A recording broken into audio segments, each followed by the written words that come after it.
Thank you very much to the Process Art Discovery audience for checking us out. Today I'm going to be talking to Lynda Norman, a watercolorist in Kelowna, worth your time and attention.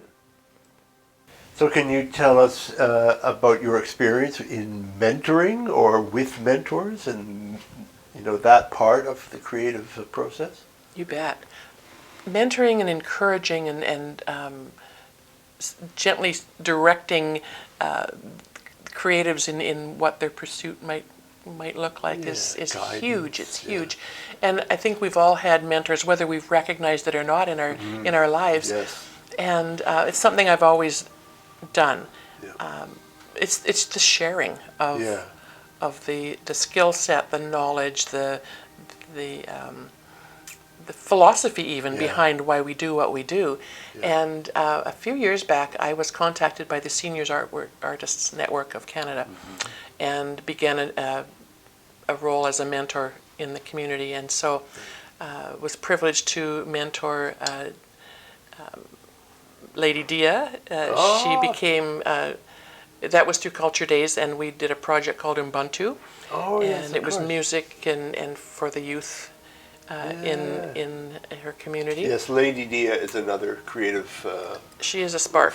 Spark. Absolutely. A wonder, a force of nature. Yeah, in she her was way. Kelowna's artist in residence a couple of years back, and her husband Trophy. Her husband Trophy is a visual artist as well as a musician. Painter, Yep. And he's been on some of our exhibits. And so she was the first person that I mentored officially through that organization. Isn't that neat?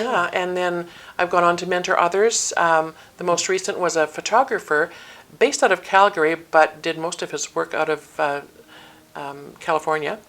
And he was an aerial photographer. And so that was a year process, and because of the distance, we Zoomed and phoned and got through that, and so it was a really lovely opportunity to do that at a more far-reaching level.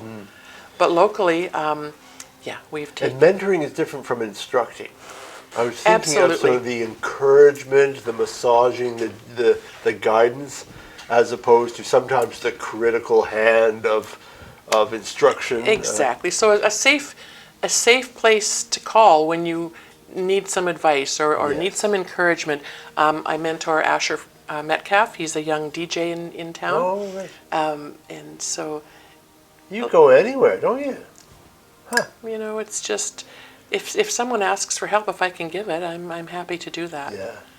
And you mentored me last year about this time when I was starting to set up my art framer business. Oh, from the business end of things, yeah. I have sort of this tendency to just dive in and try to do everything myself, but it was so nice to have you, not just once, you repeatedly asked, is there anything I can help you with? And it finally clicked, oh, I could use some help. But you bring something to the table in that way that is definitely positive. You've got a positive influence, and thank the you. way you respond and the way you guide. Thank you. I appreciate that. It's not just anybody helping, mentoring. You've got something unique that's. Thank you. Good there. I worked for several years with the Women's Enterprise Centre of British Columbia, and my role there was to help women in business throughout the entire province to start their businesses. Yeah. So, worked on resources, how to find what they need in terms of everything from registering the business to finding assistance along the way, writing that business plan, those kind of things. So that was a really rewarding position, and I mean, mentoring them, I learned a lot too. Yes. And so I've been able to help a lot of artists sort of establish that business end of things. Probably the unsung or the unknown, or the unrealized part of mentoring is it really is a two-way street. Oh, absolutely. Yeah. Absolutely. Because we all absorb from each other. When you're somebody that somebody trusts, and they open up to you, that opening also is reciprocal. Well, and it's that safe place. Mutually rewarding. It's that safe place, and going back to our coffee house, that's I think why we saw so many collaborations and so many beautiful things come out of that, because the audience came and was so appreciative of people who first time stepping out of their basement with their ukulele, or I had a lady contact me. She was 88, and she messaged me and said, "I've always wanted to do stand-up comedy." Oh, wow.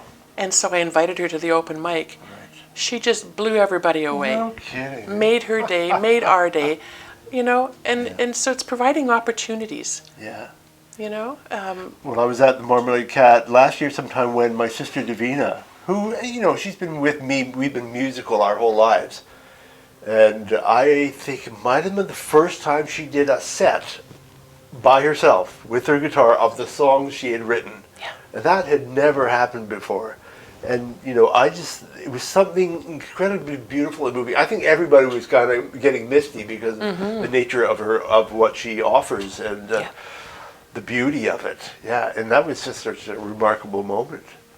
Yeah, and so to be able to provide those opportunities, whether the person experiencing that takes it any further, that's up to them. But at least they get to feel that little bit that of wind, and maybe I can ride that wind. Yes, absolutely, I can. Yeah. Absolutely.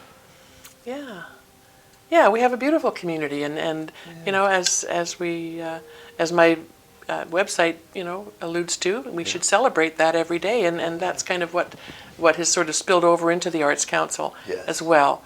It's about the celebration and acknowledging the beauty that we all... And the diversity that exists here, because there are so many different mindsets, different, there's cultural differences here, there's,